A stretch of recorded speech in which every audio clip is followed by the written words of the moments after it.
Guarantee ಸರ್ಕಾರ ಸಂಪನ್ಮೂಲದ ಕ್ರೋಢೀಕರಣದ ಹೆಸರಿನಲ್ಲಿ ಎಡವಿ ಸರ್ಕಾರದ ಬೊಕ್ಕಸದಲ್ಲಿ ಹಣ ಇಲ್ಲದೆ ಇದ್ದಾಗ ಹಸಿದ ಹಂತಕ ಆಹಾರಕ್ಕಾಗಿ ಹುಡುಕ್ತಾನಲ್ಲ, ಹಂಗೆ ಹುಡುಕಿದ ಸರ್ಕಾರ ಸಿಕ್ಕಿದ್ದು ಇದೊಂದು ಉಪಾಯ. ಇದರ ಮುಖಾಂತರವಾದರೂ ಕೆದಕಿ ಹಣ ಗಳಿಸೋಣ ಅಂತ ಹೇಳಿ ಸರ್ಕಾರ ಚಿಂತನೆ ಮಾಡ್ತು. 3 ವರ್ಗಕ್ಕೆ ಲಾಭ ಆಗೋ ತರಹದ ಒಂದು ಉಪಾಯ. ಕೊನೆಗೂ ಯೋಚನೆ ಮಾಡಿದ್ರೆ ಅಧಿಸೂಚನೆ ಹೊರಡಿಸ್ತು ಅನ್ನೋದು ಮಾಗಿ ಮೇಷ್ಟ್ರವರ ತಾತ್ಪರ್ಯ ಆಗಿತ್ತು. ಈಗ ರಶ್ಮಿ ಅವ್ರ ಜೊತೆ ಹೋಗ್ತೀನಿ. ಮೇಡಮ್, ಬಾಬು ಸಾಹೇಬ್ ಪಾಳ್ಯದಲ್ಲಿ ಏನು ನಡೀತು ಅನ್ನೋದು ಗೊತ್ತು ನಿಮಗೆ. ಕಟ್ಟಡದ ಒಂದು ಸಣ್ಣ ದೋಷ, ಇದು ಸರ್ಕಾರದ ವ್ಯಾಖ್ಯಾನದಲ್ಲಿ ಸಣ್ಣ ದೋಷ, ಆ ತರಹದ್ದೊಂದು ಸಾವಿರಾರು ಉದಾಹರಣೆಗಳಾಗಬೇಕು ಅಂತ ಈ ನೋಟಿಫಿಕೇಶನ್ ಹೊರಡಿಸಿದಾರೋ ಏನೋ. ಏನಾಗಿದೆ ಇವಾಗ ಅಕ್ರಮ ಅಂತ ನಾವು ಸಕ್ರಮ ಅಂತ ಹೋದ್ರೆ, ಸೊ ಇಲ್ಲಿ ನಡೀತಾ ಇರೋದು ಮ್ಯಾಕ್ಸಿಮಮ್ 70% ಆಫ್ ದಿ ಬ್ಯಾಂಗ್ಳೂರಲ್ಲಿ ಇರೋದೇ ಇಲ್ಲಿಗಲ್ ಕನ್ಸ್ಟ್ರಕ್ಷನ್ಸ್. ಸೊ ನಾವು ಹುಡುಕ್ತಾ ಹೋದ್ರೆ there are n number of examples what we can give. ಇನ್ನೊಂದೇನಾಗುತ್ತೆ, ಇದರಲ್ಲಿ ಬಿಲ್ಡರ್ಸ್ ಬರ್ತಾರೆ, ಕನ್ಸ್ಟ್ರಕ್ಷನ್ ಮಾಡ್ತಾರೆ, ಅದರಲ್ಲಿ ಏನು OC CC ಡಾಕ್ಯುಮೆಂಟ್ಸ್ ಇಲ್ಲದೆ ಅವ್ರು ಸೇಲು ಮಾಡೋಂಗಿಲ್ಲ. It's very important. Supreme court ಇತ್ತೀಚಿನ ದಿನದಲ್ಲಿ 12 ರೂಲಿಂಗ್ಸೇ ಕೊಟ್ಬಿಟ್ಟಿದೆ. BBMP ಅಥವಾ greater Bengaluru what has happened ಇವಾಗ ಇತ್ತೀಚಿನಲ್ಲಿ 12 ರೂಲಿಂಗ್ಸ್ ಪ್ರಕಾರನೇ ನಡ್ಕೋಬೇಕು. ಅದರಲ್ಲಿ ಯಾವುದೇ ಒಂದು ವೈಲೇಷನ್ಸ್ ಬಂದರೆ ಕಂಟೆಂಪ್ಟ್ ಆಫ್ ಕೋರ್ಟ್ ಆಗುತ್ತೆ. ಅದ್ರ ಪ್ರಕಾರ ಅವರು ಕೋರ್ಟಿನ ಮೊರೆ ಹೋಗಿ ಕಂಟೆಂಪ್ಟಲ್ಲಿ ಅಥಾರಿಟೀಸ್ಗೆ ಶಿಕ್ಷೆ ಆಗ್ಬೋದು.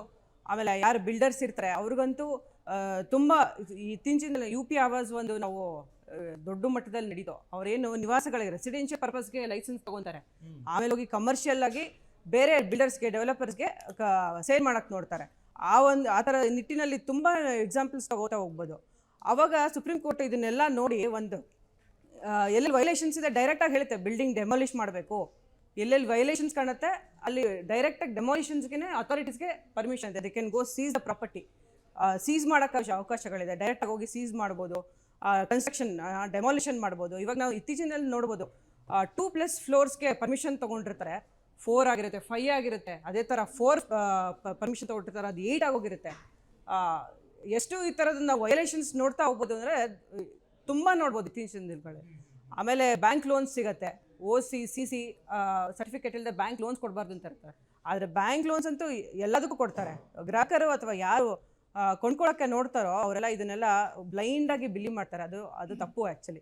ಸೊ ಬ್ಯಾಂಕ್ ಲೋನ್ ಕೊಡ್ತಿದೆ ಅಂತಂದರೆ it's an assumption that OC CC certificates ಇದೆ, ಎಲ್ಲ ಏನು ವೈಲೇಷನ್ಸ್ ಇಲ್ಲ ಅಂತ ಒಂದು ಅಸಂಪ್ಷನ್ಗೆ ಬರ್ತಾರೆ. ಅದು ತಪ್ಪು. ಸೊ ಈ ಥರದ್ದೆಲ್ಲ ತುಂಬ ವೈಲೇಷನ್ಸ್ ನೋಡ್ತಾ ಇದ್ವಿ. ಇದನ್ನೆಲ್ಲ ನೋಡಿ ಇನ್ನೂ ಹೆಚ್ಚಿನ ಕ್ರಮಗಳು ತಗೋಬೇಕು. ಈ ಅಥಾರಿಟೀಸ್ ಮೇಲಂತೂ ತುಂಬ ನಾವು ಕೇಸ್ಗಳು ನೋಡ್ಬೋದು. ಅವ್ರು ವೈಲೇಷನ್ಸ್ ಮಾಡೋಕ್ಕೆ ಅವರು ಒಂದು ಸಪೋರ್ಟ್ ಕೊಟ್ಟಂಗಿದೆ. ಇದು ಈ ಥರದ್ದೆಲ್ಲ ನಾವು ನೋಡ್ಬೋದು. ಹಾಗೇನೆ ಕಮರ್ಷಿಯಲ್ ಬಿಲ್ಡಿಂಗ್ಸ್ಗೂ ಅಷ್ಟೇ. ಕಮರ್ಷಿಯಲ್ ಬಿಲ್ಡಿಂಗ್ಸ್ಗೆ ನಾವು ಇದು ಮಾಡೋಕ್ಕೆ ಪರ್ಮಿಷನ್ನೇ ಕೊಡೋಂಗಿಲ್ಲ ಆ್ಯಕ್ಚುಲಿ. BWSSB ಕನೆಕ್ಷನ್ಸ್ ಇರ್ಬೋದು, ವಾಟರ್ ಕನೆಕ್ಷನ್ಸ್ ಇರ್ಬೋದು, ಈ ಥರದ್ದೆಲ್ಲ ಕೊಡೋಕ್ಕೆ ಅವಕಾಶಗಳೇ ಇಲ್ಲ. ಆದ್ರೂ ತುಂಬ ನಡೀತಾ ಇದೆ. ಇಟ್ ಓನ್ಲಿ ಅಥಾರಿಟೀಸು ಮುಂದುವರೆದು ಆ ಕರಪ್ಷನಿಂದ ಆಚೆ ಬಂದರೆ ದಯವಿಟ್ಟು ಖಂಡಿತ ಇದೆಲ್ಲ ವೈಲೇಷನ್ಸ್ನ ಕರೆಕ್ಟ್ ಮಾಡ್ಕೋಬೋದು. ಇಲ್ಲಾಂದರೆ ಸಾಧ್ಯನೇ ಇಲ್ಲ.